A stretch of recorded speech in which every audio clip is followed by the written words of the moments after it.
Hey guys, this is Dusty LaBossiere here to talk to you about HOAs, whether or not they're good or they're bad. I run into this situation all the time with buyers that I represent through transactions, basically asking me the question of, should I or should I not jump into an HOA? Should I buy into a community that has an HOA?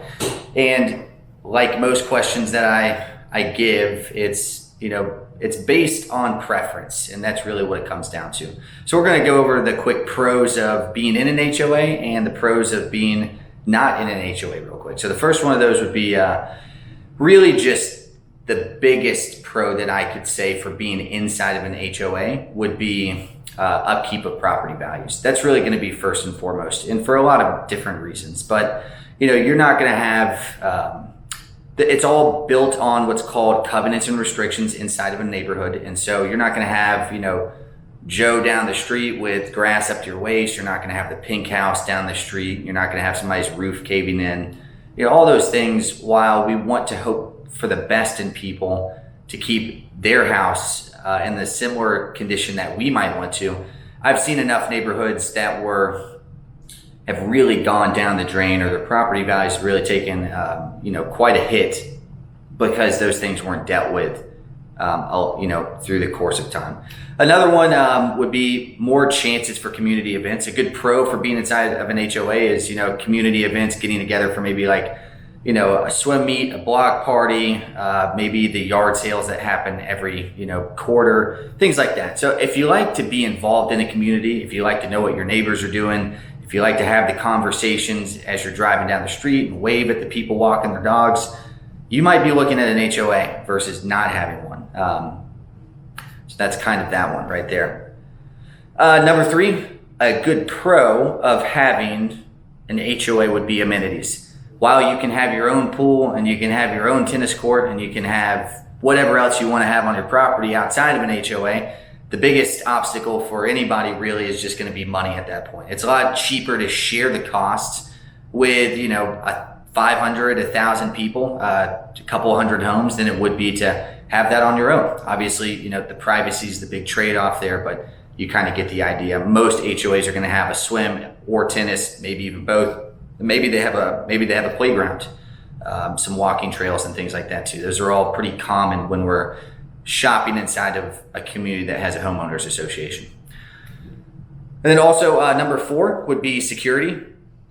These days, there's safety in numbers, but also there are Facebook groups, there's different kind of apps that are tracked through these HOAs. And so if you like to know who's in and out of the neighborhood, if somebody's keeping an eye on certain people, if there was a strange vehicle driving through the neighborhood, or if people are taking packages off of the front stoop of, your neighbor 3 doors down, all that stuff gets reported on quite a bit inside of those Facebook and other application groups inside of an HOA. So if you're security minded and you like the peace of maybe having your neighbors watch out over you, then you've got that going on. That's not exclusive to HOAs, but it definitely seems to be pretty common as well. And then five and final for pros of it to live inside of an HOA would be, group rates for things of like trash, water bill, different things like that. Sometimes, when you can bid in numbers on a certain product or service, then you can get a better rate. That's just kind of how supply and demand works a lot of the time with, different types of services and whatnot. So in the last HOA that I was personally in, we were all able to band together and get a good discount on trash because we lived in the same neighborhood. And it served twofold. We were able to decrease the amount of trucks that came in through the neighborhood. We were able to downsize the amount of eyesores throughout the week. And then we were also able to get a better price on trash too. So it kind of was a win-win for everybody. On to the pros of not being an HOA. And it's really going to come down, again, like I said, to preference. The number one biggest pro or benefit to not being in a homeowners association that I run into for most people is privacy. Some people love their privacy. I just got out of my HOA community for about 3 years, and I will say that it's very nice to be on my own piece of land without other people looking at me. They can't tell me what to do. I'm my own boss on my land, and there is a certain amount of enjoyment that comes along with that. And it's really, you're going to have to find out which one you are, one versus the other.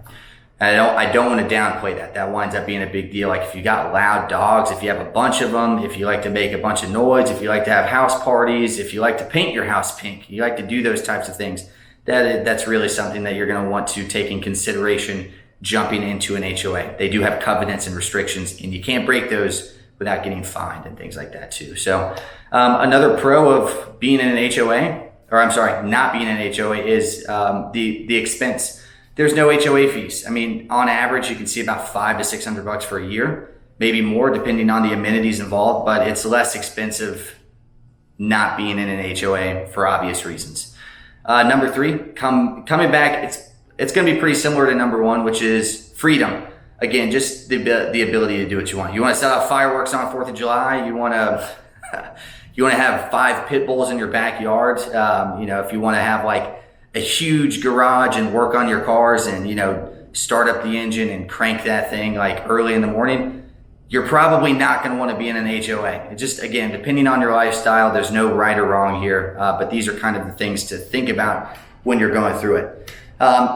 Number 4, there's no rental restrictions. If you're wanting to potentially rent out your property at some point, you won't have to go through rental restrictions. There's a lot of HOAs that don't have rental restrictions, and there are probably more that do have them.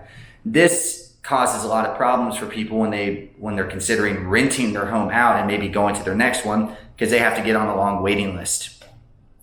5 and final, we're looking at less reliance on an HOA.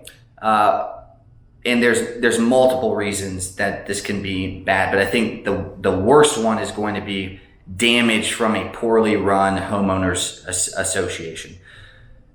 I often see a bunch of neighborhoods on my day-to-day work where the HOA has not properly kept up with the amenities, the common grounds, maybe the paperwork, all that kind of stuff. Maybe they haven't been good at enforcing stuff that was in the covenants and restrictions in the neighborhood, and the condition of the home has just really tumbled down. As a standalone house outside of an HOA, that doesn't matter to you because you're not a part of that. When you're tied to everybody else and it's been poorly run and managed, it's a big deal, and it can really bring down your property values over time. So hope this has been helpful. Whether or not to be in an HOA or not in an HOA, we'll see you guys around.